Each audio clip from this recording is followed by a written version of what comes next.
This is the story of a 30-year search by U.S. intelligence agencies to perfect mind control. Some of those engaged in that search have agreed to talk about it for the first time. One said, "I think every last one of us felt sorry to attempt this kind of thing. We knew we were crossing the line." The search would be endless. From brothels, an agent says, we learned a lot about human nature in the bedroom, to the mystical rites of a magical mushroom ceremony performed by an Indian shaman, to a Spanish bull ring. The bull has had electrodes implanted in the brain and is controlled by a scientist. There would be victims.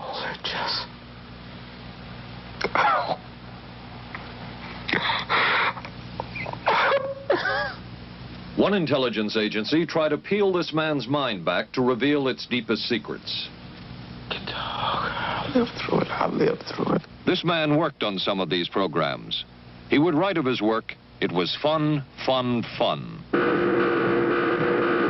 This is the story of the search for mind control. ABC News Close-Up, Mission Mind Control. With ABC News correspondent Paul Altmaier. 1217, now boarding at 8. Mark? Ann. It's been ages. Can I buy you? Allow me. 2 Michelob Lights. Michelob makes a light beer? Perfect. The good taste of Michelob Light. Don't just compare it to other light beers. Compare it to your regular beer. It's that good. You always did go first class. Your ticket to San Francisco. Thank you. San Francisco? You too? Good taste runs in the family. Mrs. Cooper, I need help. Oh. With all these different dog foods, I don't know what kind to feed him. Dry, soft. Honey, it's not the form, it's the formula. Those are for any dog, young, old, whatever. But Cycle 2 dog food is especially for dogs ages 1 to 7, like mine. The Cycle 2 formula has just what dogs in their active years need to help stay healthy. And happy. With Cycle, I know what to feed him. Now get Cycle 2 in 25-pound bags. We are not professing to tell you the complete story of these activities. We are professing to tell you the complete story that we know. Right. But these records that we've uncovered don't tell the story. They tell pieces of it. This is a story that has been told in bits and pieces. This is an attempt to pull most of it together. We know we don't have the full story. We do, however, have some striking new revelations and insights. The story begins here, just off the nation's front yard, the Mall. The buildings behind me were the headquarters for the World War II Office of Strategic Services. It was here that the first halting steps toward mind control began. The shaper and molder of OSS was General Wild Bill Donovan. He said of his group's work, "We may have made mistakes, but we were not afraid to try things that were never done before." In this anything-goes atmosphere, Donovan appointed this man, Stanley Lovell, a Boston industrialist, to break new ground in many scientific and technical fields. Donovan called Lovell his Dr. Moriarty, after the fiendish professor in Sherlock Holmes. Lovell liked the name and posed for this Saturday Evening Post photo. He later wrote of his OSS job that it was, quote, to stimulate the PEC's bad boy beneath the surface of every American scientist and to say to him, throw all of your normal law-abiding concepts out of the window. Here's a chance to raise merry hell. It was in this atmosphere that the search for mind control began. This bizarre man would be an active participant in that search over the next 2 decades. His name is George White, an OSS captain who had formerly been with the Bureau of Narcotics. In his diary, seen here publicly for the first time, White left a legacy of the darker side of American intelligence work. He received his early OSS training at the British-run school at Oshawa, Canada, the same school where Ian Fleming, the creator of James Bond, was trained. White referred to the school in his diaries as the Oshawa School of Mayhem and Murder. Mike Burke, former OSS colleague of White's and now president of Madison Square Garden Center. Very compelling fellow, mysterious fellow, almost mystical fellow. He was fascinating because you knew something about him, but not enough about him to really get a fix on him. He also knew a great deal about the swifter elements of society, the gamier side of life. And he was very impressive in his technical knowledge of the underworld, so to speak. He said one of our men gets beat up. He says, you have to act real fast and teach these guys a lesson. Charles Siragusa, a former narcotics officer and friend of White's. He'll come around, he says, and break your kneecaps. And with that, one guy laughed. And George White always had little Billy with him. And this one guy saw us naked. George White turned around and whapped him across the neck with it. Then he picked up a pool stick and started beating everybody up. He made his point. And he made his point. George White was not a man of understatement or subtleties. His boss at OSS, Stanley Lovell, referred to him as deadly and dedicated. In this note from White's diaries, it says, "Call Lovell regarding TD." TD was a rather transparent cover for Truth Drug. George White worked with the Truth Drug Committee here at St. Elizabeth's Hospital in the nation's capital. They experimented with mescaline, scopolamine, and marijuana on unwitting victims. The committee soon learned there was no easy panacea, no truth drug at this stage. But White and later colleagues would not stop trying. The goal remained the same. As this 1952 CIA memo says, the aim is controlling an individual to the point where he will do our bidding against his will, and even against such fundamental laws of nature as self-preservation. But it was a discovery here in Basel, Switzerland, at Sandoz Laboratories by Dr. Albert Hofmann that led the intelligence agencies of America to believe that they had found the panacea.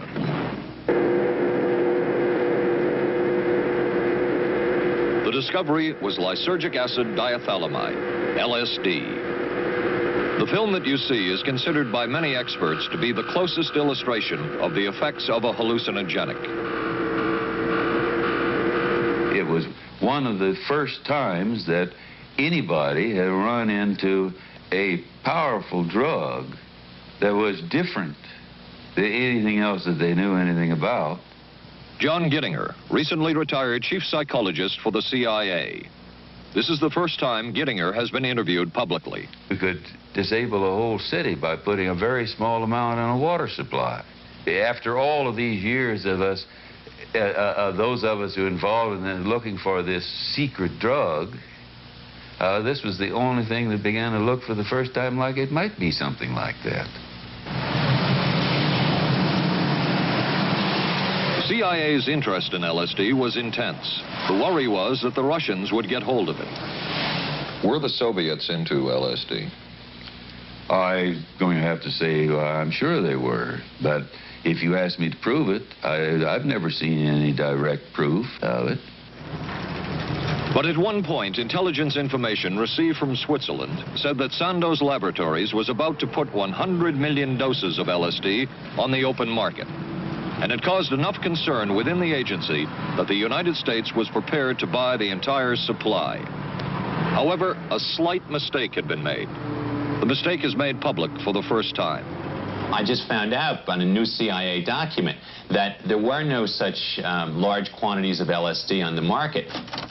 John Marks has filed numerous Freedom of Information suits against the CIA and has unearthed much new material. He is the author of The Search for the Manchurian Candidate, a history of intelligence agency work with mind control. He is a consultant for this report. What happened is that there was a military attaché in Switzerland, an American officer, who got milligrams and kilograms mixed up. In other words, he made a mistake of thinking 1/1000th of a gram was the same as 1,000 grams, which is a mistake of 1,000,000 times. So when the CIA got the intelligence that there were 100 million doses on the market, in fact, there were 100 doses. The man who would oversee the CIA's research into drugs and most of the agency's behavior programs is this man, Dr. Sidney Gottlieb, a chemist. Dr. Gottlieb declined ABC News' request for an interview.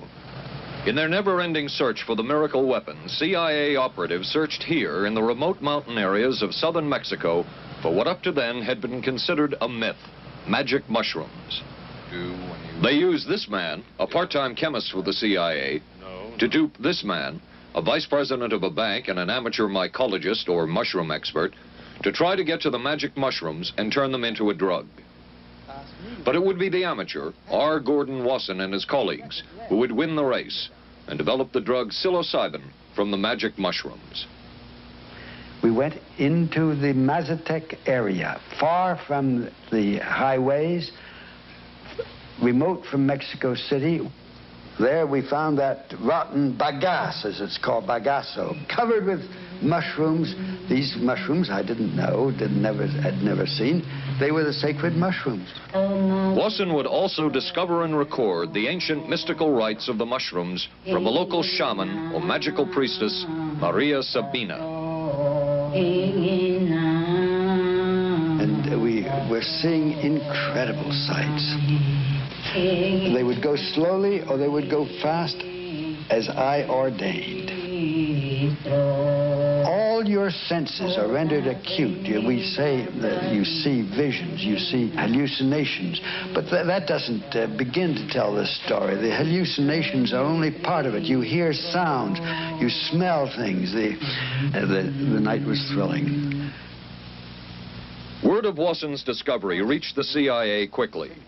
Dr. James Moore, a University of Delaware chemist, secretly served the CIA preparing deadly chemicals on short notice. Moore was instructed to get close to Wasson and accompany him on another trip to Mexico to get the magic mushrooms. Internal documents show the CIA felt a drug derived from the mushrooms could remain an agency secret. What in the world were they looking for with the magic mushrooms?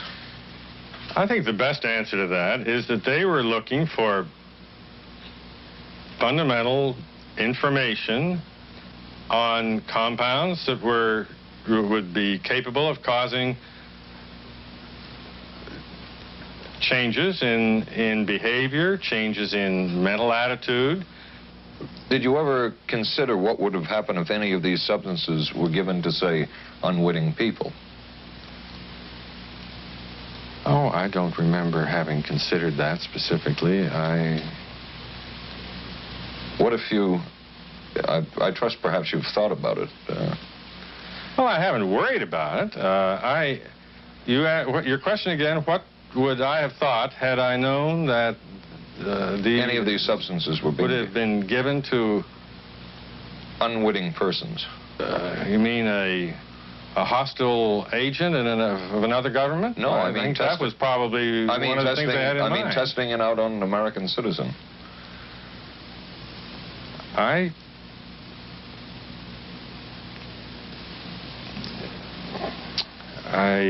guess I must seem very, very cold-blooded about this, but I don't recall ever having been very much preoccupied with that issue. But many drugs were tested in this way. A decision was made at the highest levels of the CIA to do testing on unwitting Americans. As one CIA document says, such testing would be operationally realistic. A former CIA official who worked on these programs describes for the first time how the decision was made. He did not wish to be filmed or recorded. Thus his remarks are read by someone else. I think every last one of us felt sorry to attempt this kind of thing. We knew we were crossing the line. Every decent kid knows he shouldn't steal, but he does it sometimes. We knew damn well we didn't want anyone else to know what we were doing. The decision was made to do testing on unwitting victims. It was decided they should be on the fringes of society because they were most vulnerable. It was the borderline underworld, prostitutes, drug addicts, and other small-timers who would be powerless to seek any kind of revenge in case they found out. And as their predecessors had a decade earlier, the CIA turned to George White for help. White was now a high-ranking narcotics official, and by this time, the stories about George White were legendary. So the waiter says, "You may help you, monsieur?" And George White was busy talking with me. I paid no attention to the waiter, so the waiter tapped him on the shoulder, says, "May I help you, monsieur?" George White turned around, whipped his gun out, and stuck it in the guy's face like this in this crowded restaurant. George White did not mind bending the law, and he knew the street well. He was the ideal choice for what the CIA had in mind. We were Ivy League, white, middle class. We were naive, totally naive about this, and he felt pretty expert. He knew the whores, the pimps, the people who brought in the drugs. White set up so-called safe houses for the CIA in New York, here in Greenwich Village, and later in San Francisco, in this hotel, and in an apartment atop Telegraph Hill with a commanding view of San Francisco Bay.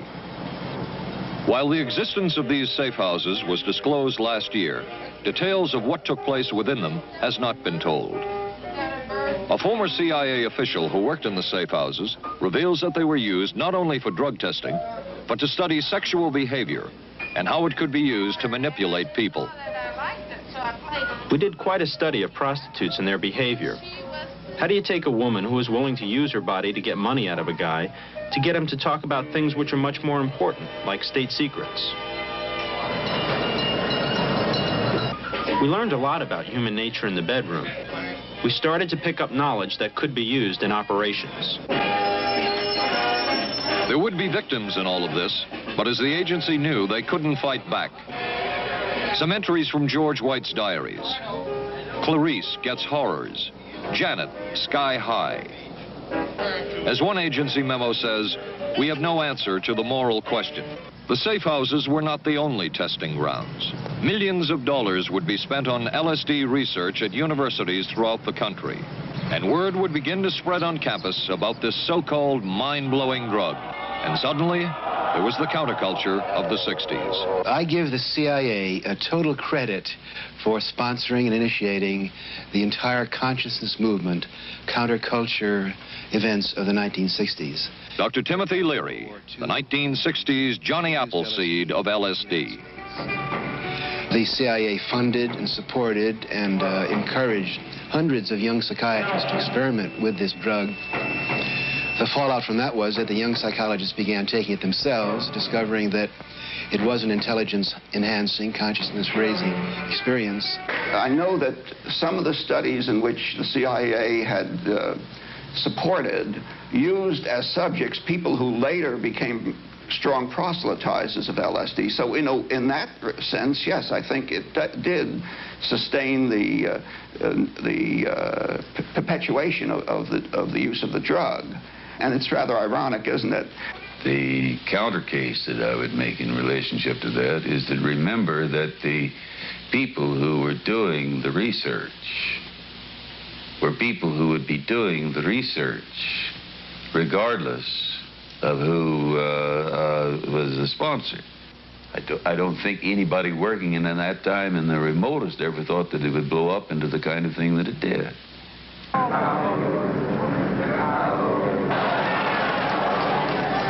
History will judge the role of the CIA and other intelligence agencies in unwittingly contributing to the counterculture of the 60s through their intense interest in LSD and other hallucinogenics. But for the moment at least, the argument can be made that the CIA helped usher in the age of Aquarius.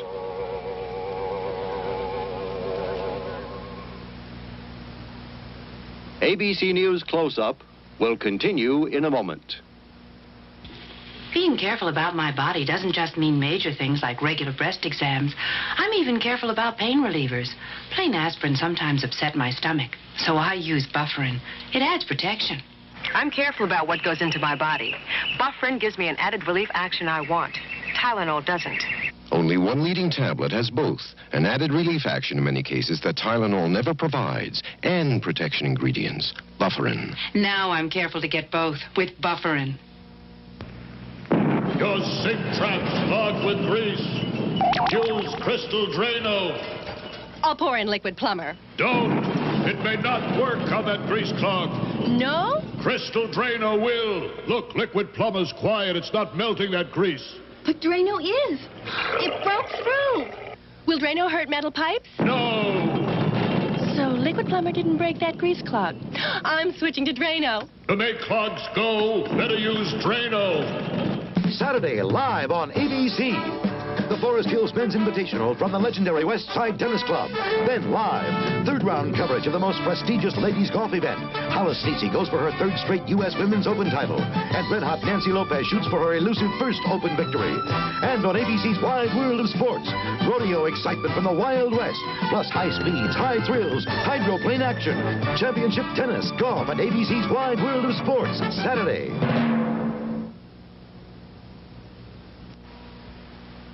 Wednesday on 8 is Enough. We got the buggy fever. The Bradford girls go disco crazy. Hey, hiya, hun. What do you say we get, down? And the summer's off to a red-hot start. And Charlie's Angels play the horses. I want to be a jockey. But end up in a dead heat with death.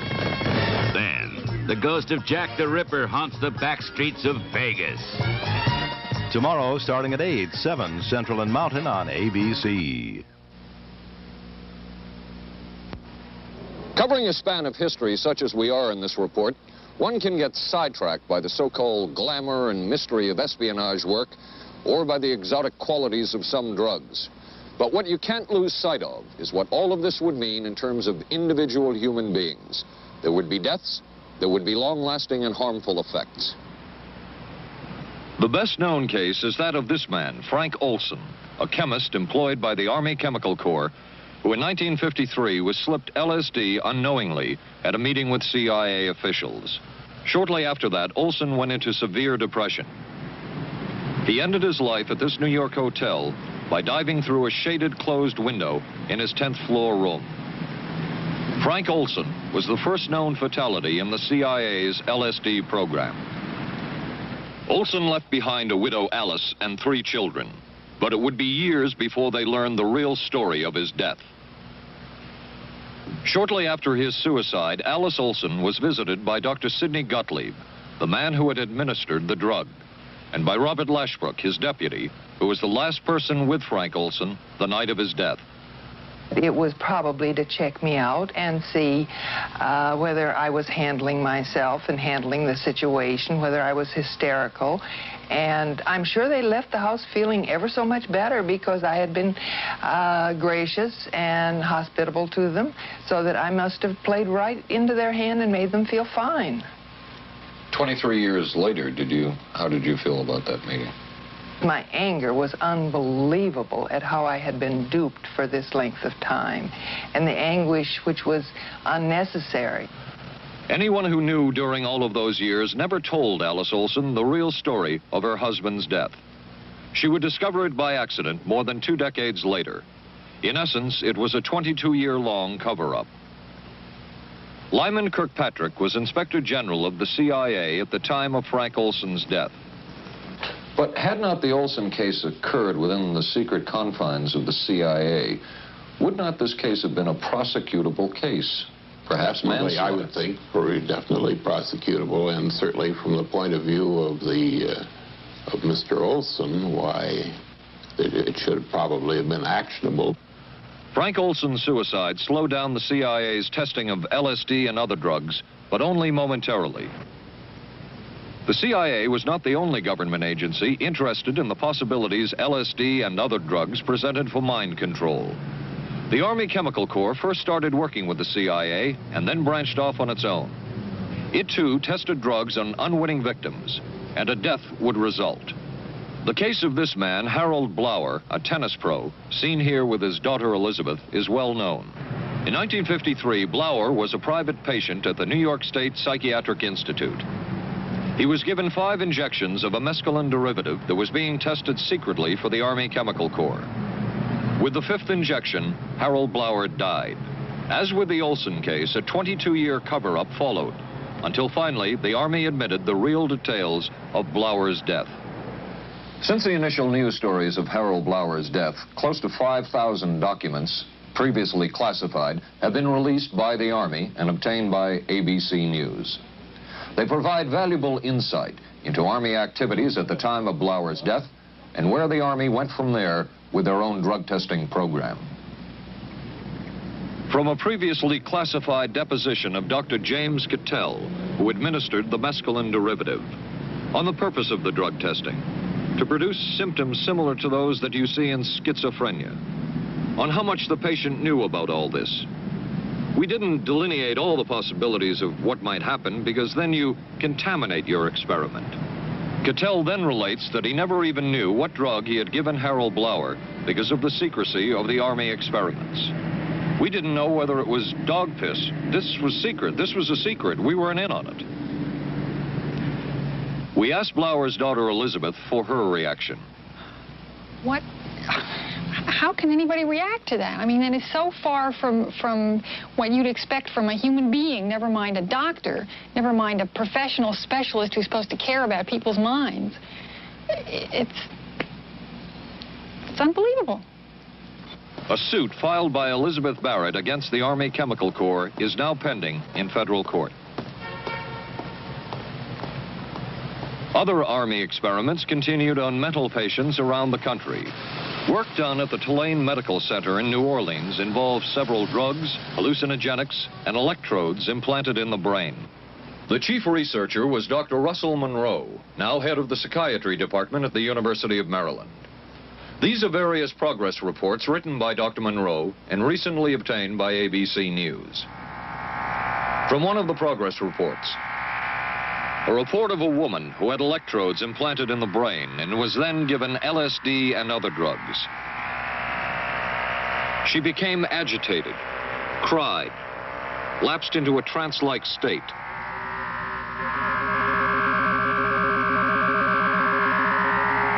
Felt as if she were about to have a convulsion, experienced waves of darkness and light, had bizarre sensations in her neck and legs, said somebody was trying to manipulate her body. At this point, Dr. Monroe wrote that the woman was obviously having paranoid ideas. As a layperson, perhaps you can enlighten me. What therapeutic effect would the type of experiment that I just described have on a patient? Well, the therapeutic effect would be indirect. Was this patient aware that she was being given LSD? Yes, I mean, they were told that they would be given some medication, and they should have... Specifically LSD? Well, we told them, I don't think that they would have even known what LSD was then at the time. They were told that they were going to they would be given some medications which might make them feel worse. Dr. Monroe, what do you think the Army Chemical Corps was looking for in all of this testing? They were looking for an incapacitating agent, an agent that would not harm the person permanently, but would incapacitate them temporarily. That seemed like a humanistic way to wage a war, if war is necessary. When James Thornwell was given LSD by Army intelligence in 1961, this time it was no experiment. This time the express purpose was to peel back Thornwell's brain to bear any secret within it. This time the Army had gone operational. Thornwell, as reported on ABC last January, was an Army private stationed in Orléans, France. Classified documents were missing from his unit. Thornwell became a suspect. His 2.5-month interrogation included administration of sodium pentothal, hypnosis, isolation, and deprivation of sleep. Army documents obtained by ABC News refer to this interrogation as conventional. Despite the severe questioning, Army intelligence was getting nowhere with Thornwell, and it was decided to slip him LSD. For 16 years, Thornwell never knew what had hit him. Tell me about the acid. I'd rather not. It's a bad trip. It's a bad trip. That was a bad trip. The pain was so excruciating. Felt like somebody was sticking me with 1,000,000 pins. You know, just everywhere. Oh, it just... Oh.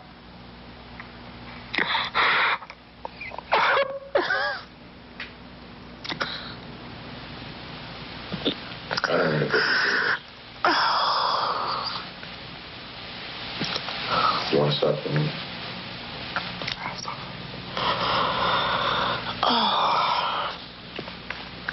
I walked around. You want to stop? Oh, I can talk. I'll live through it. I'll live through it. I'll live through it. No charges were ever brought by the Army against Thornwell.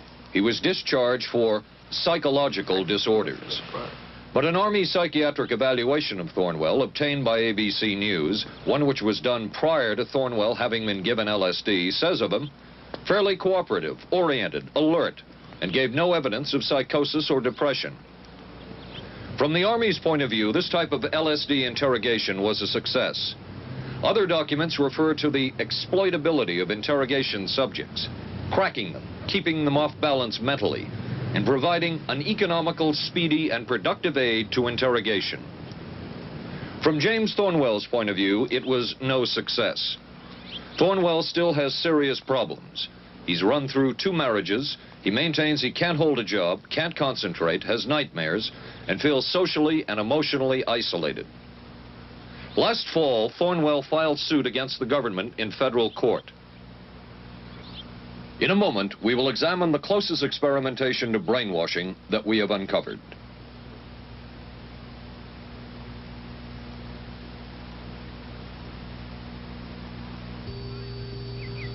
Oh, for crying out loud. Something wrong, Will?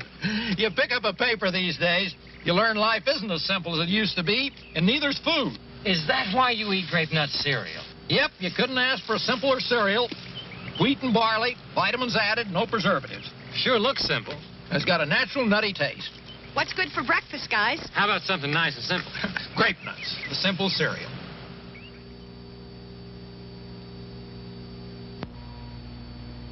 Maxwell House is coffee you can count on. Maxwell House, good to the last drop.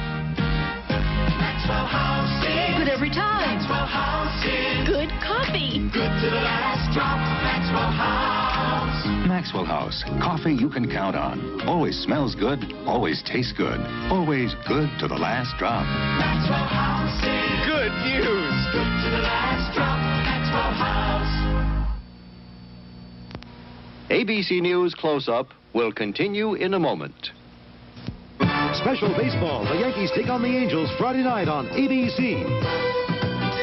This is a heavy-duty stick-up, and this is a good place for it.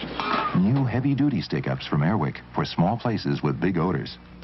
This is David Shoemaker in the news at this hour. District police have charged a young Northeast woman with the weekend kidnapping of that day-old baby. Sources say the woman was pregnant and afraid she'd lost her own child in the accident, and that's what motivated the kidnapping. 'Twas the night before Skylab, and we'll have the latest on its fate and ours. Testimony before Congress today on battered wives. Some of the victims are battered wives. A rock and roll star put on probation for income tax evasion. The condition is he must put on 1,000 hours of concerts for charities. And we'll be talking with a local teenager who won a gold medal at the Pan Am Games. Join us at 11. Reach for the sun. Hello, sunshine. Reach for the sun. Hello, sunshine. Hello, Mountain Dew. Nothing else tastes or feels quite like Mountain Dew, or goes down as smooth like a soft breeze on a lazy afternoon. Reach for the sun. Reach for Mountain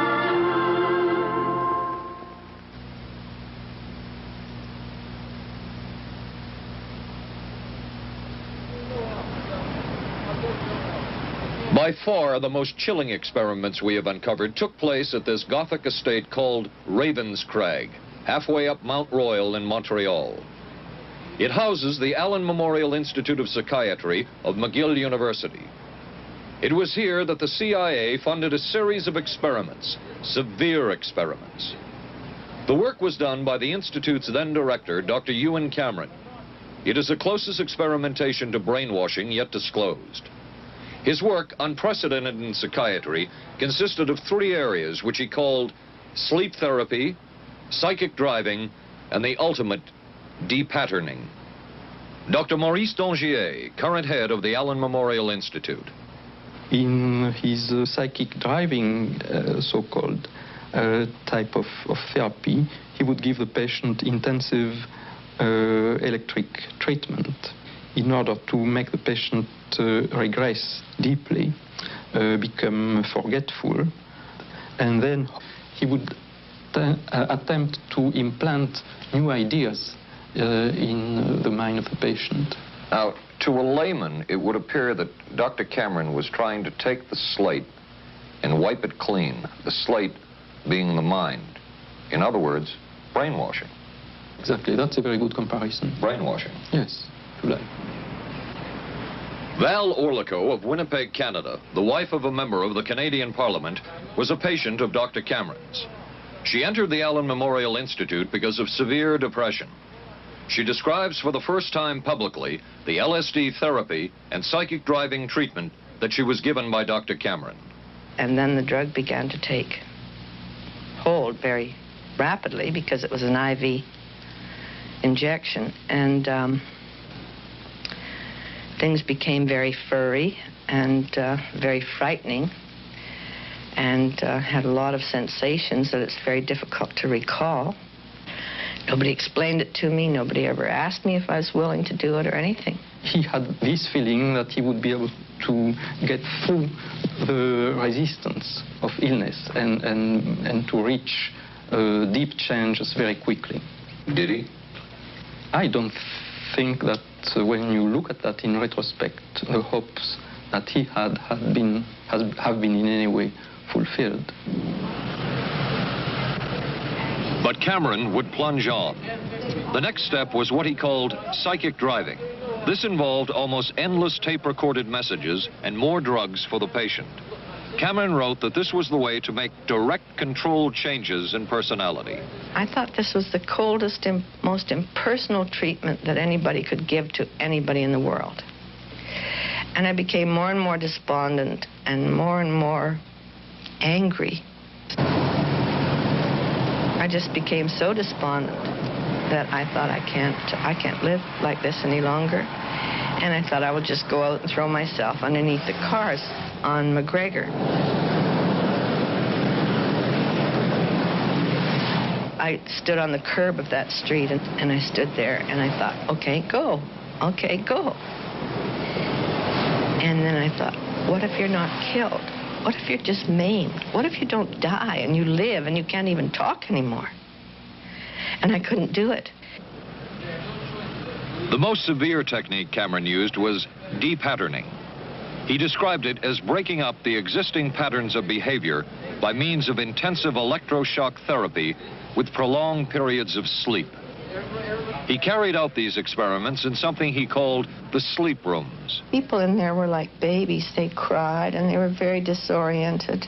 And we were very afraid of the sleep room. We used to walk very carefully against the side of the corridor that was opposite the sleep room with our backs to the wall when we'd go by. Cameron used this combined sleep electroshock treatment on patients as long as 30 days. One patient he kept asleep for 65 days. Cameron retired, and his successor, Dr. Robert Cleghorn, ordered a follow-up study on the patients treated with Cameron's de-patterning method. It showed that it was no more beneficial in its result than the use of more conservative methods. But the follow-up study showed that 60% of those who had been de-patterned still had amnesia for periods of anywhere from 6 months to 10 years. That's quite a memory loss, isn't it? That is a memory loss. Indeed it is. It's I think, more than desirable. In retrospect, does Dr. Cameron's experimentation and his treatment appear harsh? I would say yes. I mean, this forceful type of approach that I was describing to you is definitely, it can be said that it's harsh.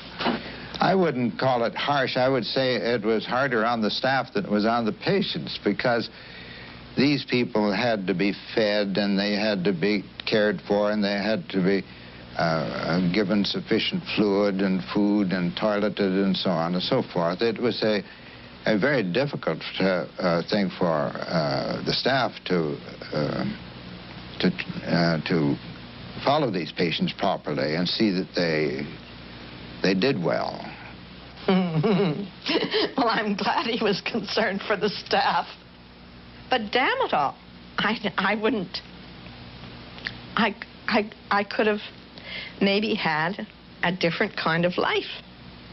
And that makes me angry and sad, and I don't know how to explain how I feel, really. I just... How did you feel when you learned that Dr. Cameron's experimentation was financed by the CIA? Well, I thought... Oh, I can't even use the word that I thought, because I thought, that bastard. And he was too smart. He knew who he was working for. And, excuse me, but I just, I just can't, sometimes I can't believe it, and yet I know it's true. If you had the opportunity to say something to the people at the Central Intelligence Agency who financed this study, what would you say? I realize the CIA is a very important organization and they have a very important job to do. But God, it surely doesn't have to be done on people who are totally incapable of knowing what's happening or having any defense against it. And I can't imagine the mentality of people who would do this. I just can't. As for Dr. Cameron, he died in 1966 while mountain climbing. A colleague wrote of Cameron, "For him, the ends justified the means. And when one is dealing with the waste of human potential, it is easy to adopt this stance." Dr. Cameron seemed ideally suited for what the CIA had in mind.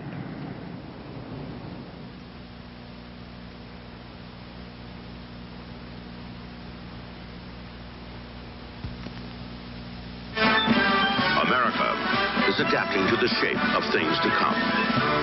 Triumph TR7 with 5-speed transmission or optional automatic. Wide steel belted radials, front disc brakes, front end spoiler, rack and pinion steering. Triumph TR7. No other sports car looks like it. No other sports car drives like it. Triumph TR7. The shape. Don't worry, they just got lucky. I'm sorry, I let us down. Forget it. We'll beat them next week. No, I really let us down. Come on, how about a Michelob Light, huh? Michelob makes a light beer? Sure. The good taste of Michelob Light. Don't just compare it to other light beers. Compare it to your regular beer. It's that good. This Michelob Light is great. Hey, you know what our real problem was today? Yeah, you were terrible. Good taste runs in the family. The many roles I play call for many hairstyles. So I use hot curlers, blow dryers, things that can be brutal to hair. I switched from one conditioner to another looking for help. Then came Alberto VO5 hot oil treatment. It works just like a salon hot oil treatment, but takes less time and money. I just heat a tube, smooth it in, and shampoo. My hair is left silky, shiny, more manageable than I ever dreamed. Alberto VO5 hot oil treatment. I'll never switch again. Thursday. I can move a few of my things over this morning. There's a scandal in the 12th when Wojo gets a roommate. Hi. In a Barney Miller special. I'm a prisoner of my biological urges. Sorry to hear that. Then authorities say this Texas motorcycle gang murdered a federal judge. People are always scared of something they don't understand, and they don't understand us, so they're scared. Geraldo Rivera investigates dope, death, and the Bandidos on 2020. Thursday, starting at 9, 8 Central and Mountain on ABC. It was the Cold War, and especially the trial of Joseph Cardinal Mindszenty, who was forced to testify in a Hungarian court that he was a spy. And then later, the Korean War, with the coerced and mainly fraudulent confessions of American servicemen. My information took place on the... that would spark intense interest in intelligence circles about brainwashing. The CIA secretly commissioned a study of communist brainwashing methods at the Cornell University Medical Center. A leader of that study was Dr. Lawrence Hinkle. He explains first the Russian method of controlling and breaking a person. Absolutely isolated from everyone else, with one man whose job it is to get you to write the extent to which you are a criminal. In this setting, you can get people to do most anything, do you see? Because you don't have to lay a hand on them. And by the time you get through and you go up before the judge, the fellow says, were you a spy? He says, yes, I was a spy. The Chinese never really had this kind of a state police system. They would get him in, and all this fellow does is ask you to write, rewrite, and talk to him about your whole life. Graduated from pilot training in 1949. While the purpose of the study was to find out about communist brainwashing techniques, CIA documents show that the agency was interested in developing mind control methods of its own to precondition and control Chinese living in this country to be sent back to their homeland as CIA agents. What do you think they were looking for? Well, I think they weren't looking for agents or anything like that. Yet the agency's perception of the work you were doing, in CIA documents we have examined, it says that the project that was being done here, they intended to use everything learned about the new agents to induce them to, quote, to perform acts of a complex, purposeful nature. Yeah, but that was never done. The effects of which may be out of keeping with the individual's previous behavior. That sort of thing was never done. Those people were not, that was, when they first came here, the first people they sent up to see us, you see, were operational type people from the CIA with some rather wild ideas. Okay, this is their perception of it, if I could just continue. No, it wasn't their perception of it either. No, it wasn't. Dangerous to his being, contrary to any previous consciously expressed intentions and interests, contrary to the good of the individual, and subversive to the goals for which he is consciously working. I understand all this talk. But the situation was, you see, those things were never done because of wise people on both sides. We were not able to do this nor interested in it. They were, though. Some of the low-level people were, but the high-level people were not, to tell you the truth. But documents clearly show that the CIA was attempting to develop agents over whom they had as much control as possible. Agents who would perform tasks contrary to their own good. Normally conditioned American who's been trained to kill and then to have no memory of having killed. His brain has not only been washed, as they say, it has been dry cleaned. Is a Manchurian candidate, controlled by others to do things against his will, possible? It was a remarkable film because, as far as I'm concerned, it made something totally impossible seem absolutely credible. I would say the answer is yes, but there are many qualifications to that. Dr. Milton Klein, a psychologist, a clinical and experimental hypnotist, and unpaid consultant to the CIA. The qualifications would be the subject selected to produce the kind of behavior that you wish, the amount of time, the procedures that are utilized, and the motivations of the people who are designing, executing, and administering the procedures. You're asking whether an individual can be, under hypnosis, influenced, coerced, persuaded, shaped to perform an antisocial act, or a destructive act, or an act of violence. My answer would be yes. Captain Marco, will you be good enough to lend Raymond your pistol, please? Yes, ma'am.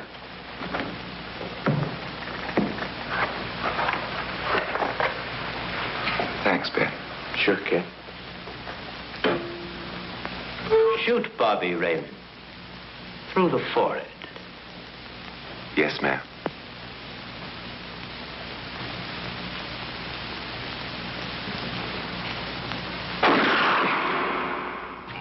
How valuable a tool can hypnosis be in the intelligence field?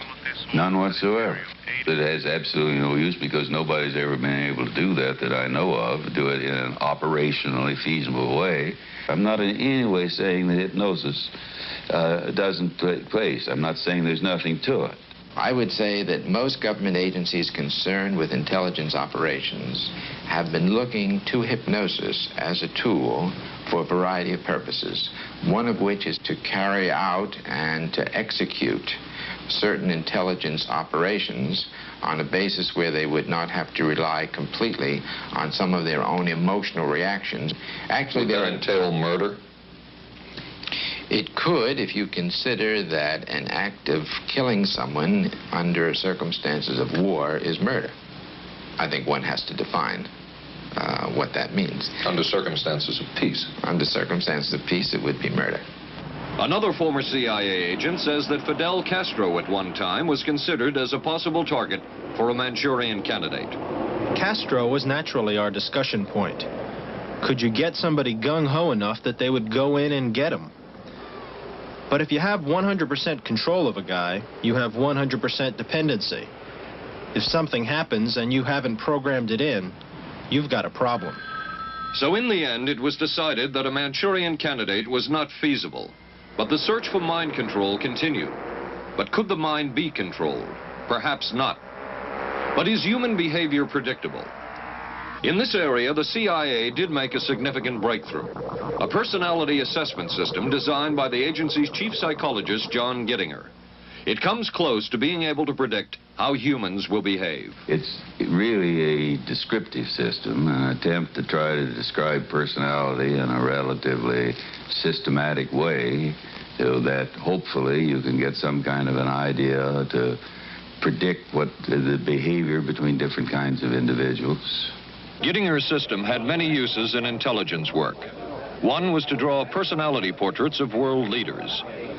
Using Gittinger's system, the agency concluded the Shah of Iran is a brilliant but dangerous megalomaniac whose basic problems resulted from an overbearing father. And there were other applications. Your assessment staff played a key role in helping other governments pick their police intelligence agencies, including, we've learned, the Korean CIA, Uruguayan National Police. Can you tell us about this? No. Author John Marks. The former #2 CIA man in Uruguay told me how in 1966 John Gittinger and an assistant traveled down to Uruguay and gave the tests in order to select members of the Uruguayan intelligence service.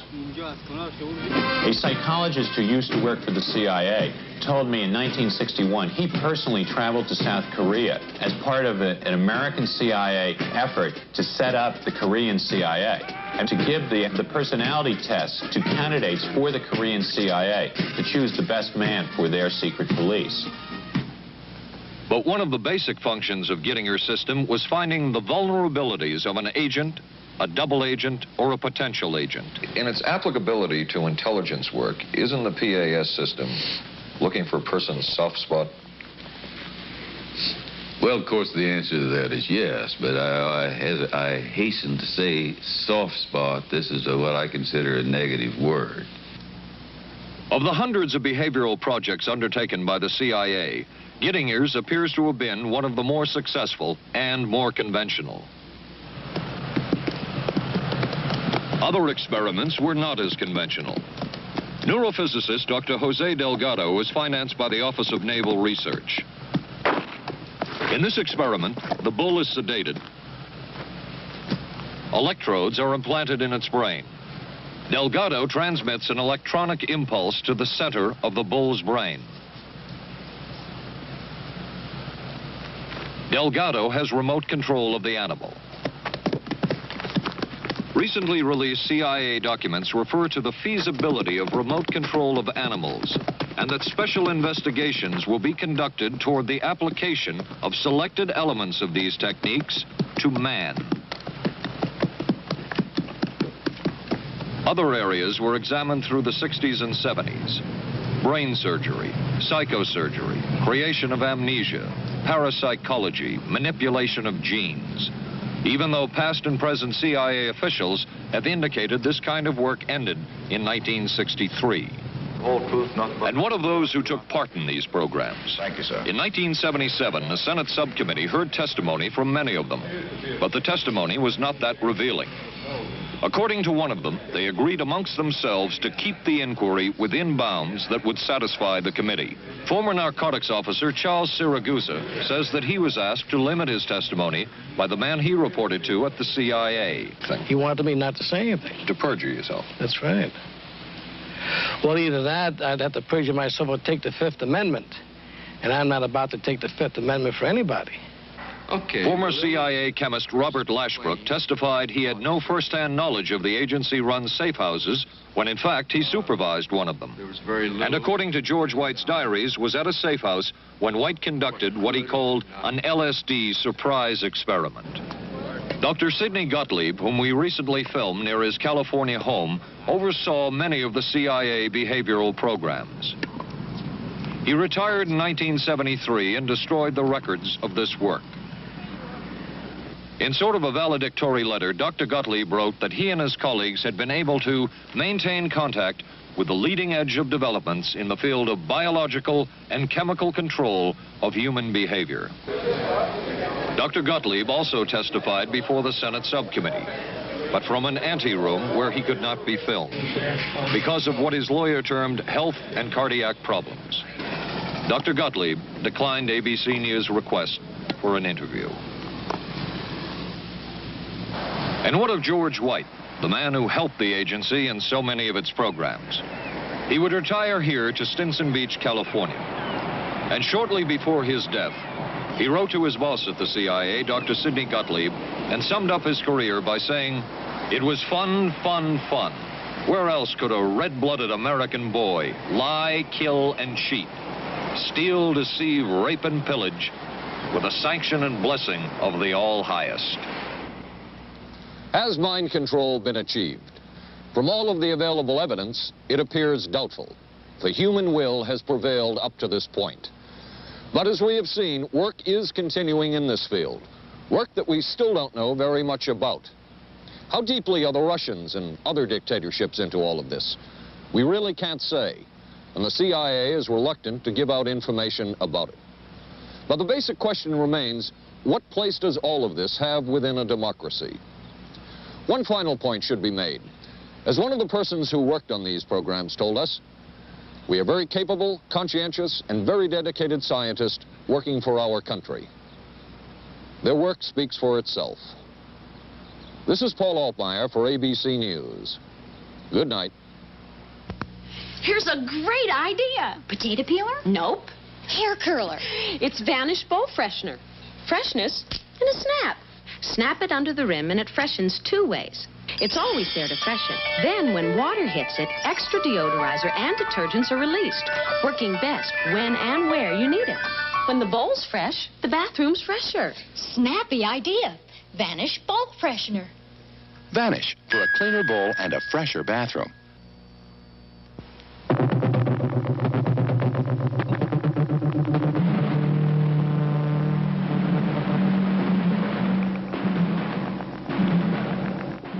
Stay tuned for local news next.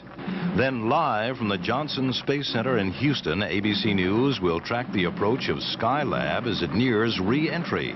Skylab, the final hours. Right after Twiggy and Dirk Benedict of Battlestar Galactica star in I Want Her Dead on the Tuesday Movie of the Week tonight on ABC.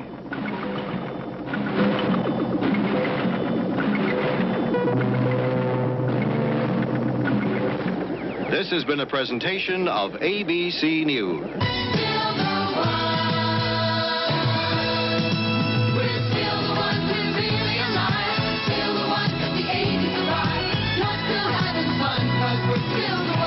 Still the one, ABC.